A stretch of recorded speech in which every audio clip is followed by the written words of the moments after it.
आप सभी का स्वागत है। आज का दिन वाओ, भारतीय शेयर बाजार के लिए एक ऐसा दिन है जो इतिहास में दर्ज हो गया है। आज हम इसी ऐतिहासिक दिन की बात करने वाले हैं। तो देखिए, आज बाजार ने वो कर दिखाया जिसका हम सब हार निवेशक बेसब्री से इंतजार कर रहा था। निफ्टी ने दिन के कारोबार में पहली बार 25,000 के उस जादुई साइकोलॉजिकल लेवल को पार कर लिया। जी हां, आपने बिल्कुल सही सुना, 25,000। निफ्टी ने वाकई में एक नया रिकॉर्ड बना दिया है। और रुकिए, कहानी सिर्फ निफ्टी की नहीं है। ये जो जोश था ना, ये पूरे बाजार में फैला हुआ था।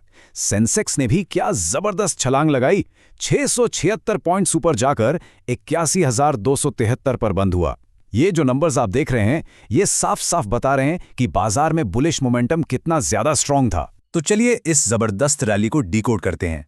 अगले कुछ मिनटों में हम बात करेंगे आज की सबसे बड़ी खबर क्या थी, इस तेजी के पीछे क्या कारण थे, कौन से सेक्टर्स आज के हीरो रहे, कल के लिए बाजार का मूड कैसा है और सबसे जरूरी आपकी ट्रेडिंग स्ट्रैटेजी क्या होनी चाहिए। तो चलिए सबसे पहले बात करते हैं आज की सबसे बड़ी खबर की। एक ऐसी खबर जिसने इंडियन मार्केट्स के लिए एक नया चैप्टर ही लिख दिया है। तो अगर आप क्लोजिंग नंबर्स देखें तो वो तो मजबूत थे ही। निफ्टी 24,876 पर और सेंसेक्स 81,273 पर बंद हुआ। लेकिन दिन की असली कहानी, असली एक्साइटमेंट वो इंट्राडे हाई में था। निफ्टी का 25,000 के पार जाना और सेंसेक्स का 1100 पॉइंट से भी ज्यादा उछलना, यह दिखाता है कि दिन के दौरान बाजार में जोश अपने पीक पर था। अब आपके मन में भी यही सवाल आ रहा होगा, है ना, कि आखिर ये तूफानी तेजी आई क्यों, अचानक ऐसा क्या हो गया। चलिए अब उन वजहों को समझते हैं, उन फोर्सेस को समझते हैं जिन्होंने इस जबरदस्त रैली को फ्यूल किया। देखिए, इसके पीछे एक नहीं बल्कि 4 बड़े कारण थे। सबसे पहले जीएसटी रिफॉर्म्स को लेकर एक बड़ी उम्मीद जगी। फिर इस पॉजिटिव माहौल को और बूस्ट मिला एस&पी की रेटिंग अपग्रेड से, जिसने विदेशी निवेशकों का भरोसा और मजबूत कर दिया। तीसरे नंबर पर जियोपॉलिटिकल टेंशन थोड़ी कम हुई, जिससे तेल सप्लाई की चिंताएं घटीं। और आखिर में मजबूत ग्लोबल संकेतों ने, आप कह सकते हैं, आग में घी का काम किया। ठीक है, तो कारण तो समझ आ गए। अब ये देखते हैं कि इस बड़ी रैली का बाजार के अलग अलग सेक्टर्स पर क्या असर हुआ। मतलब कौन से सेक्टर्स आज के स्टार परफॉर्मर्स थे और कौन पीछे रह गए। आज की कहानी में ना हीरो और विलेन बिल्कुल साफ थे। हीरो था ऑटो सेक्टर, जो सुपरस्टार बन के उभरा, करीब 4% की तेजी। और इसमें भी मारुति ने तो कमाल ही कर दिया, 8 से 9% तक भागा। इसके साथ साथ फाइनेंशियल्स, रियलिटी और मेटल में भी जबरदस्त खरीदारी हुई। और दूसरी तरफ आईटी सेक्टर, वो आज दबाव में था। इन्फोसिस, टीसीएस, विप्रो जैसे बड़े नाम सब लाल निशान में बंद हुए। तो आज का दिन तो बहुत शानदार था, नो डाउट। लेकिन एक इन्वेस्टर के तौर पर हमारी नज़र हमेशा अगले दिन पर होती है।